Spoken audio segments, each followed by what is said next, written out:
It's time to take a look at stories making the headlines in Nigerian newspapers. Joining me via Skype is in-house analyst Obaniyi Akinwale. Good morning, and thank you for joining us on TVC Breakfast. Good morning. All right, let's head straight to the papers now, and I begin with the Daily Trust.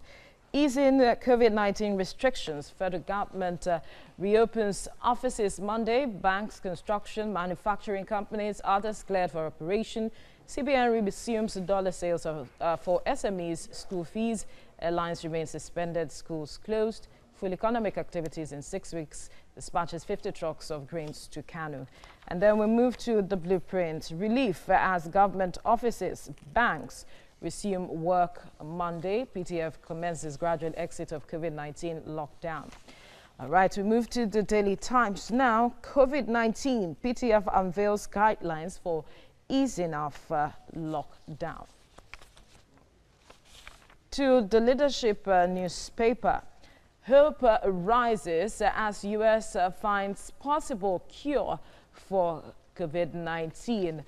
We'll be looking at that topic shortly. And we'll move now to the News Direct, which is the last paper this morning. COVID-19 lockdown, banks, others to resume as worship centers are closed. All right, Obaniyi, let's quickly look at the story on the front page of the leadership newspaper talking about the U.S. finding a possible cure. It must come as a relief to not just other countries, but perhaps Nigeria. What do you think? Good morning, Veronica. Once again, like I mentioned in a couple of our discussions over there, that any disease that is an African disease will not get vaccine at the earliest or will not get a cure. But any disease that is Eurocentric or Western-centric will always have this kind of everybody hurrying up and to get it done. And either we like it or not, we could see some handwriting behind the scene. Earlier in the year, they said the vaccine will not be available possibly until next year. But looking at the effect of the way it's ravaging the US, the Western world, then they are trying to test the Ebola vaccines. Germany is coming up with its own solution, and what have you. What I would rather say is that it is not a plus for Nigeria, because if you hear a lot of scientists and medical personnel crying in Nigeria, you have Dr. Abalaka saying he has some vaccines that will cure HIV, cure hepatitis B, and what have you. You have Oni of Ife saying there is another medicine that can cure coronavirus. You also have a couple of guys like Governor of Oyo State saying that Seyi Makinde saying he uses the black seed plus oil and what have you. In fact, Morrissey will also came out again to say he has something that could be the vaccine or cure for COVID-19. I wonder why we are not looking at these people to perhaps research on this alternatives that they are bringing about.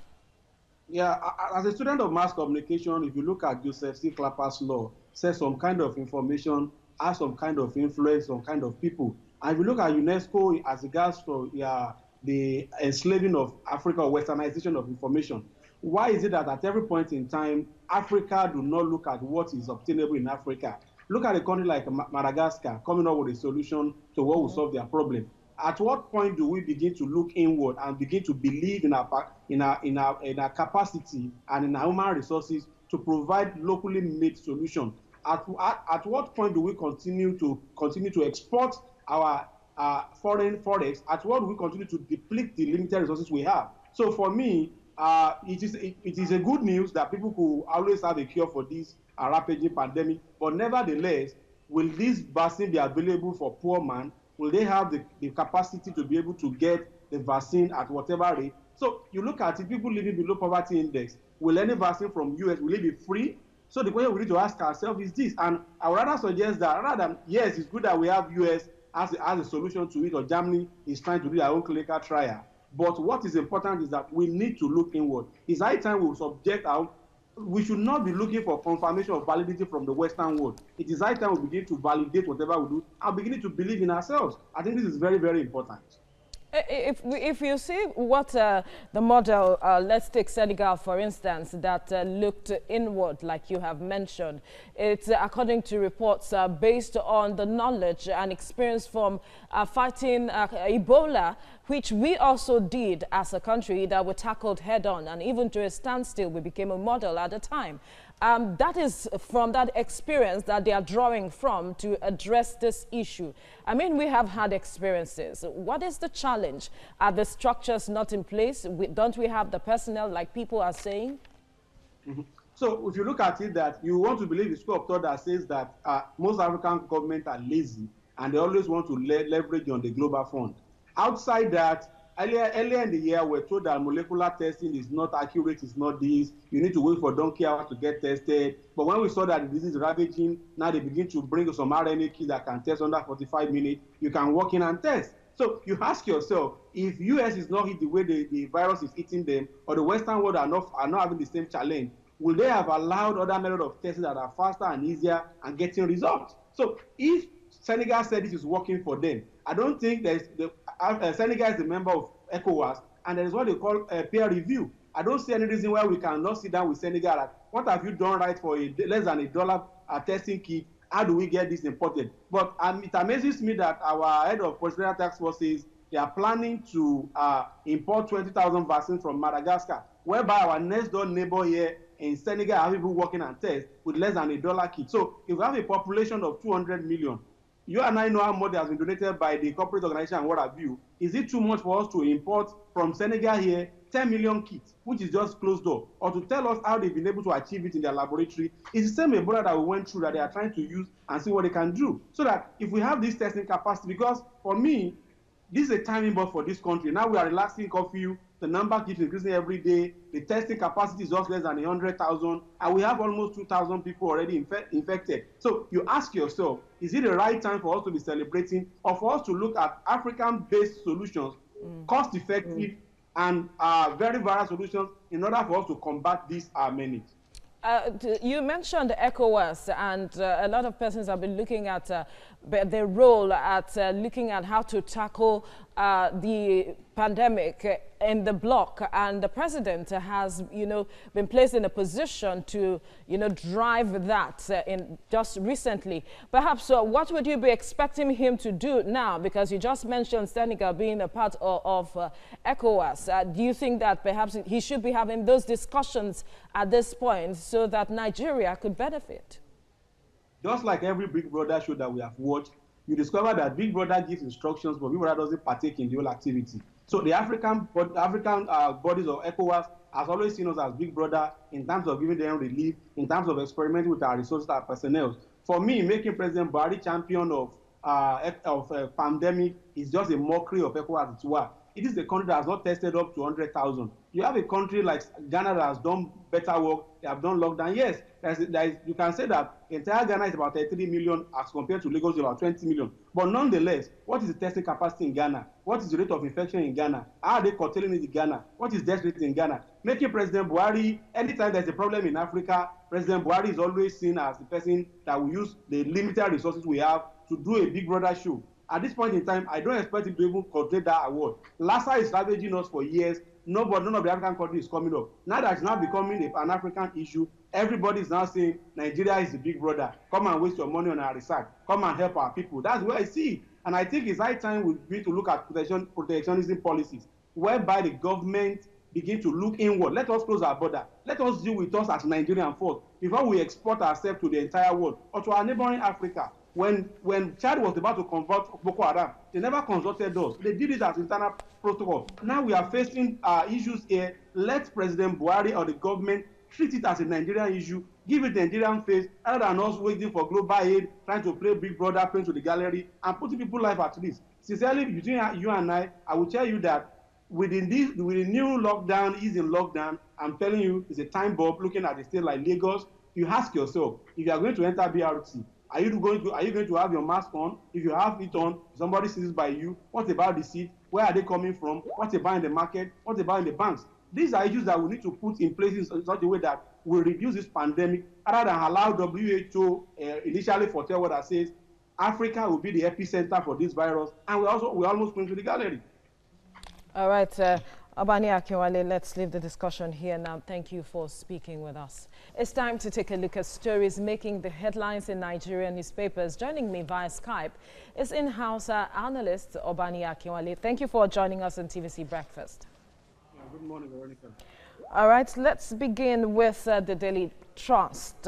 Easing COVID-19 restrictions, federal government reopens offices Monday. Banks, construction, manufacturing companies, others cleared for operation. CBN resumes dollar sales for SMEs. School fees, airlines remain suspended. Schools closed. Full economic activities in 6 weeks. Dispatches 50 trucks of grains to Kano. And then we move to the blueprint now. Relief as government offices, banks resume work Monday. PDF commences gradual exit from COVID-19 lockdown. Says economy will steadily open up in 6 weeks. Schools remain closed. Mosques, churches on hold. All right, we'll move on now to the Daily Times. COVID-19, the Presidential Task Force unveils guidelines for easing of lockdown. On the leadership newspaper, hope rises as U.S. finds possible cure for COVID-19. And finally, on the front page of the News Direct, COVID-19 lockdown, banks, others to resume as worship centers are closed. All right, Obaniyi, let's talk about the reopening of some businesses and offices on Monday. A huge sigh of relief for a lot of persons, but the government is saying, hold on, this is not an end to COVID-19, but the onus lies on everyone to be vigilant. What do you make of this, and how vigilant can people be at this time? Yeah, it's a mixed feelings for a couple of us, and as much as we agree that locking down is not the best option, locking down when you have a population that is almost 90% informal, people are at home, no money, no food, nowhere to go and what have you. But nonetheless, the question we are asking ourselves is, if we have this level of non-compliance during lockdown, and we have this level of community-to-community infection, how much more should we expect when you now have operations between the hours of 9 and 3 p.m.? The other question we ask ourselves is that we've been to a lot of markets. I saw a lot of couple of people from Sarah Eku at the market. You see how people are not observing social distance. When they're even sharing the relief material, you see how people are clustered. So the challenge now is that the law says, put on your mask, put on your hand glove, put on your, who determines which kind of mask is want to be wear, who determines what kind of hand glove to be put on, who determines what population makes a bank crowded, who determines what kind of air circulates in banking laws and other companies are going to open.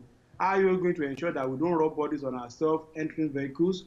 One of the reports says a particular lawyer was only visited a supermarket and he died a day after he was tested positive. So you ask yourself, what is going to be the curve for this pandemic? Yes, it is very important for us to re-energize the economy.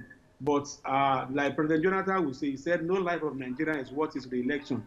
I don't believe no life of Nigeria is worth taking this risk. Looking at a country that has only taken less than 15,000 tests and have a return rate of about 1,500. That's almost 10%. Out of every 1,000 Nigeria, 100 Nigeria carries the virus. That is when we have partial lockdown in virtually all the states of the country. Now that there won't be lockdown, we hope that we're not going to be overwhelmed. Already, a state like Lagos, I will tell you, is overwhelmed, because when you have a state that has about 834 cases, where do you get the hospitals, where do you get the personnel to service there? Now that we are going to have everywhere open, how do we continue this testing? How do we manage the situation? How do we ensure that these a very pertinent questions that you are asking, Obaniyi, because there are also concerns of persons that are living in areas that are being described as slums, who do not have the basic amenities, especially when you talk about hand washing and also maintaining good personal hygiene, so to speak, because the report you get from them is they haven't eaten, so what are you talking about? And also they do not have these amenities. How would you expect the government to address issues with regards to these areas, especially those communities now, looking at, we are trying to flatten the curve? Should the government go about providing these basic amenities in such areas moving forward? I think one of the things that Corona has helped us to do as a country is to expose a lot of our inadequacies in terms of our settlement, our urban renewal project, and our facilities. I wish government can do anything, but sincerely yours, if you look at a clip of set of guys in Kano saying coronavirus, washing their hand and drinking, these are a couple of guys that will send tomato to Lagos, come and operate at my 12 market. You know where they are coming from. Look at people at Morocco, look at people at the Okwoba and what have you.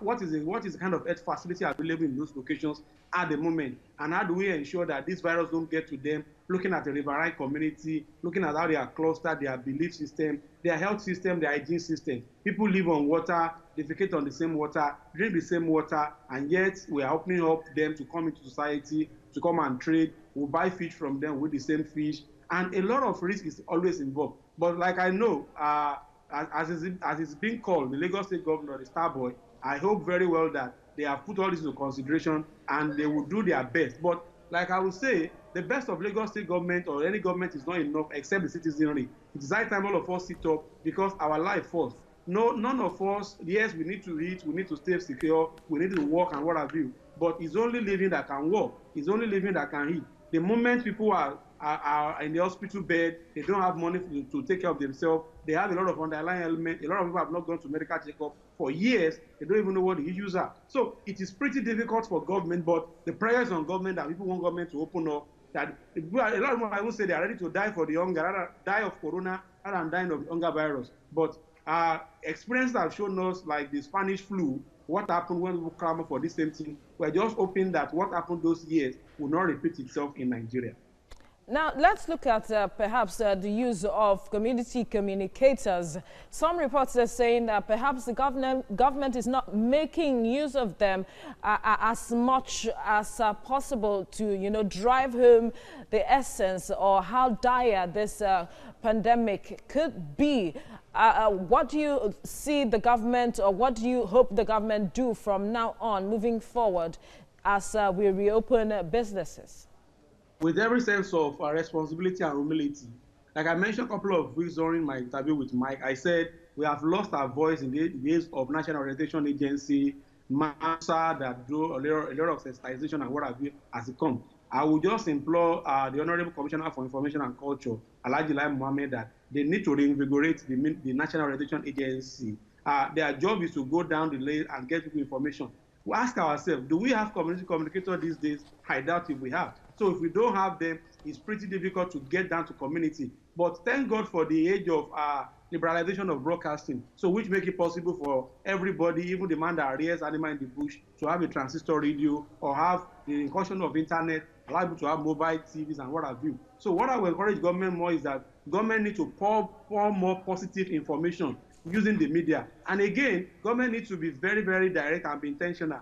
Ask yourself, I beg to differ, how many people would like to listen to government's view because they believe that they are going to be patronizing the government. So they need to collaborate with IMPAN, with BON and what have you, to ensure that this information is going down the drain. And the only way they can do it is that agencies like newspaper, like media organizations, radio and TVs, needs to palliative access so that they can help government in dissipating this information and enhancing that information goes to normal route. Reporters are on the field every day all over the country. When they are reporting these issues, they can be enlightening people. So with this, I believe that we can make use of this medium. But if you ask me, at the moment, do we have community communicators in Nigeria? You agree with me that it is none to zero. Absolutely, we don't have. So the only way the government can do is that use the non-traditional medium, which is the radios and the TVs, the newspaper, the tabloids of this world, to ensure that we get information down the day. And again, government needs to engage the social media, the bloggers and what have you, to ensure that the youth are carried along and they be able to understand. You don't force it down their throat. They need to understand